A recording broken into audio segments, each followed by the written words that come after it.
What's going on, guys? Welcome to another episode of Rounding Second. I'm Cole Wagner. I'm your host because it's my podcast. I like to talk about baseball. I like to talk about numbers, specifically interesting ones that I kind of find throughout the season. But I'm going to do something a little bit different today. But first, I will go over a little bit of news because that's part of what I want to get into. So, if you haven't been watching this baseball season, first of all, shame on you. It's been an incredible season so far. We've had switch hitting catchers setting records for most homers by catcher, most homers by a switch hitter. My boy Cal Raleigh, the big dumper, incredible season that he's having. Neck and neck odds with Aaron Judge for the MVP right now as we sit on Monday, September 22nd, the final week of the regular season that we're getting into. But more specifically, news-wise, I want to talk about the standings. So the NL is a wild place, especially in the wild card with what the Mets are doing. They're having a total collapse. If the playoffs ended, or if the season started and the playoffs started today, then the Mets would not be in a playoff spot, which is wild. The Reds would be, and I think that's pretty unbelievable. But with the absurdity of what's going on in both wild cards right now, my favorite team, the Seattle Mariners, just beat the Astros and swept the Astros in the biggest 3-game series maybe ever. I mean, at least in my lifetime that I can remember. And that's absurd. Those are games the Mariners just don't win. They never have, and they finally did. And it has me reflecting a little bit on what that means to me and why it means so much to me anyway. Because ultimately, it's just a sport. It's just a game, right? Like, it doesn't, what the Mariners do doesn't impact my actual life. It doesn't affect my job or going to church or any relationships I have with my family. It doesn't impact any of that. But at the same time, you sit there and watch the games, and my heart rate is 115. I feel like it's about to beat out of my chest. I'm pacing around the room. I can't breathe whenever a ball is hit. And it's just so odd to me. And I've been reflecting about that for a little bit, really just after the game last night and today. And it's just, I don't really know how to put it into words. And that's what I want to talk about. I'm not really going to try to edit this too much. I just want to kind of talk about baseball and the Mariners and what it means to me. Because baseball is a beautiful sport that I feel terrible for anybody that doesn't like baseball or thinks it's boring. But they don't get to experience the ups and downs that a baseball season brings. It's a totally different feeling than football, or basketball or soccer or whatever other sport that you enjoy. But to me, at least, it is a totally different experience. I mean, I love the Seahawks. The Seahawks are my second favorite sports team. I have a Kenneth Walker jersey behind me on the wall. I, celebrated profoundly when we won the Super Bowl in 2013, and mostly when we beat the Niners in that NFC Championship game, because that was a lot more exhilarating than the blowout of the Super Bowl. But when those happened, like when the Seahawks won the Super Bowl, it felt different than how baseball makes me feel, right? When the Richard Sherman tip happens, when the Beastquake run happens, I'm excited. I'm up and down. I'm running around the living room. Blair Walsh shanks the field goal, and I run outside because I don't know what else to do, and I'm running down the street yelling because I'm so excited. But when Cal Raleigh in 2022 hits the homer, the walk-off homer to send us to the playoffs for the first time in 21 years, I'm still the same, jumping up and down and happy, but I'm also hugging my mom and crying at the same time. Like, it's such a different feeling than anything the Seahawks have ever made me feel before. And I have a hunch on why that is, at least for me, right? Because growing up, my dad was in the military, and so I'm 28, right? So I'm born in 1997, so I'm not old enough to remember 1995 and that whole Miracle Mariners run, which is incredible. And the John Boyce video about that whole thing is really good. And if you don't know about it, you should go watch it. But I also don't really remember 2001. I was just a little bit too young. I'm sure I paid attention to the games, but it's not really in my brain that we won that many games. I don't remember them like, oh, we win every day. I don't really have any recollection of that. I was only 4, 3 and 4, but because my birthday's in August, so I turned 4, at the end of the year, pretty much. So, excuse me. It's just growing up. My dad, like I said, was in the military, and we had this little closet that became the computer room, and I would sit in there for 5-year-old me, and before my attention span was fried because of TikTok and Instagram Reels, um, I would sit and watch the Mariners game, but we didn't have all the streaming services we have now. It's not like I could just turn on, you know, MLB TV like I could later and watch the game. So I'd be in this closet every night watching the Mariners game pitch by pitch, dot by dot on the ESPN or MLB website. I don't remember. But I would just watch the green dots, the red dots pop up every night, over and over again. And of course, since I'm a child, I fall asleep pretty much all the time. And my mom wakes me up, carries me to bed, and I groggily ask, did the Mariners win? And those times, a lot of the times it was yeah, like 2001, 02, 03. They won a lot of games. Unfortunately, in like 02 and 03, they didn't make the playoffs because the wild card was a lot harder to get into back then.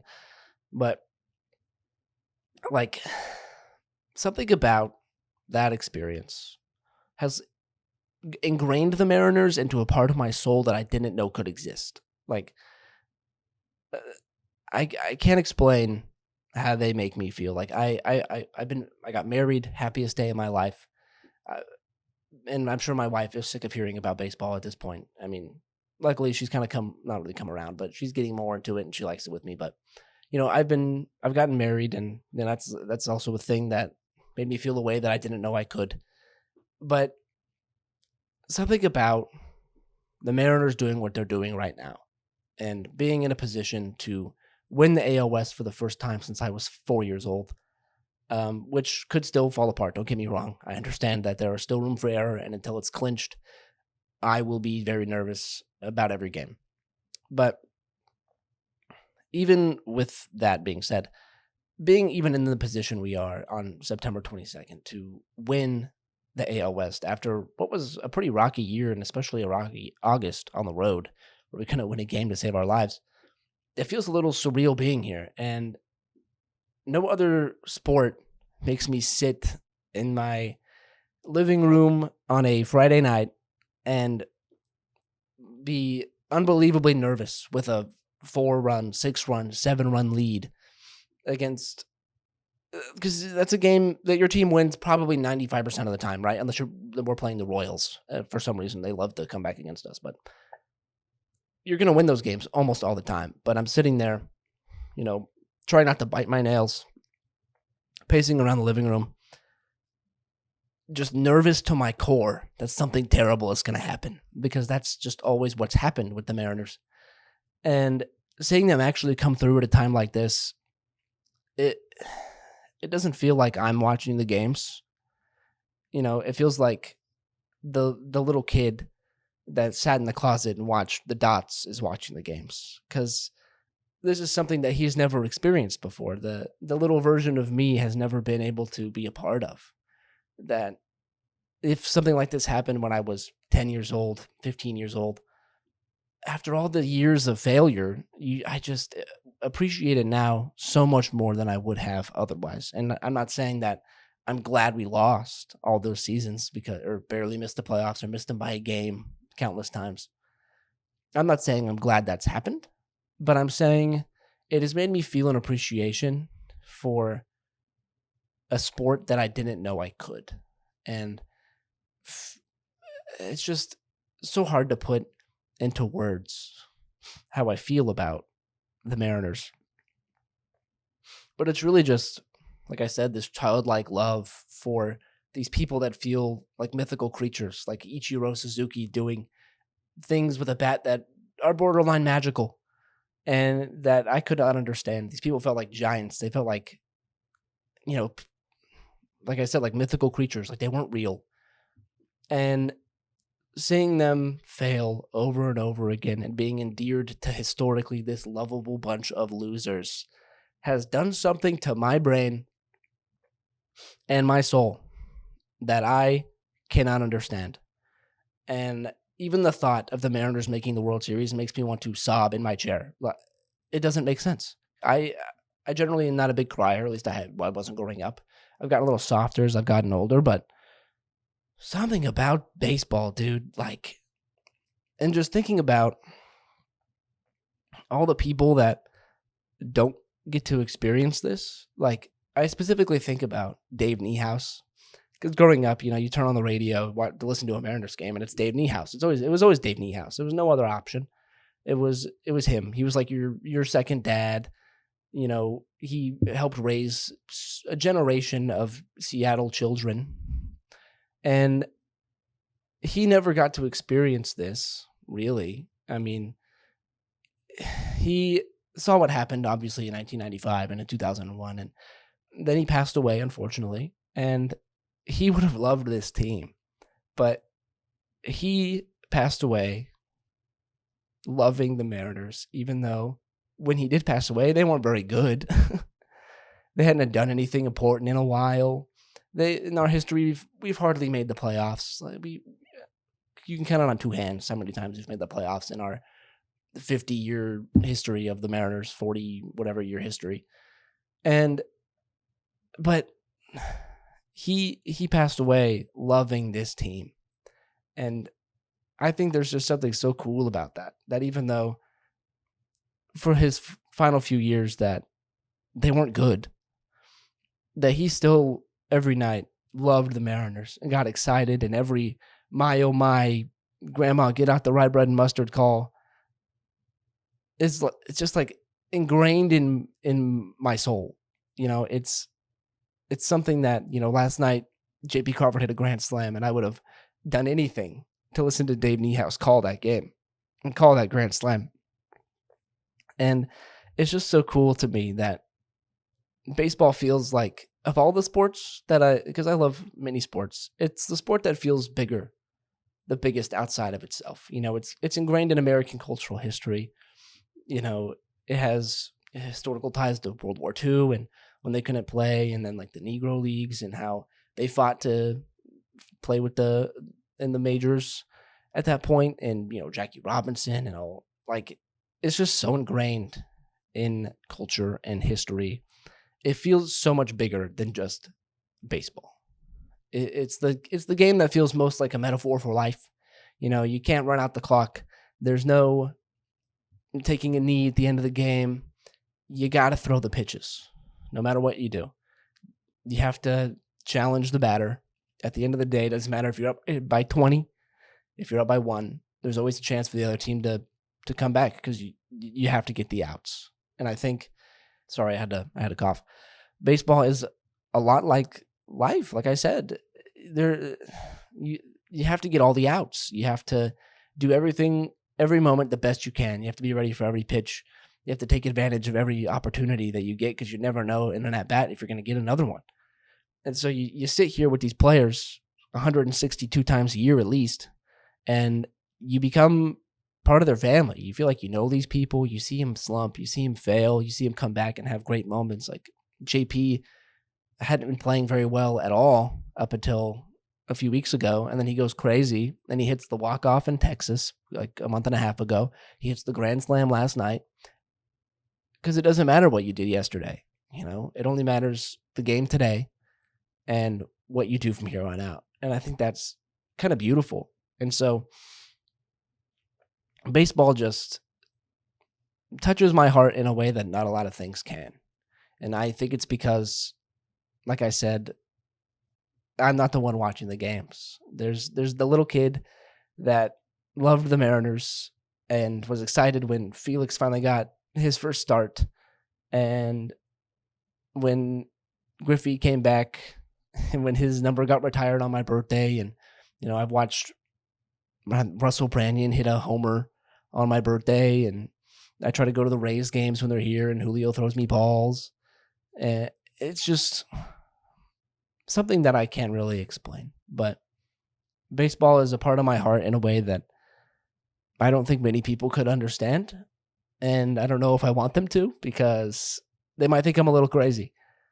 But even just sitting here and not clinched the division or anything like that, but just being in a position we haven't been in so long makes me more emotional than just the Seahawks having a division lead with 2 weeks left in the season. It doesn't mean as much to me. Like, I love the Seahawks with everything I have. I love them, but it just isn't quite as in my heart as what baseball is and what the Mariners are. And I think that's beautiful because nothing brings out my inner child more than baseball. And nothing makes me more anxious and nervous and terrified than a Mariners game.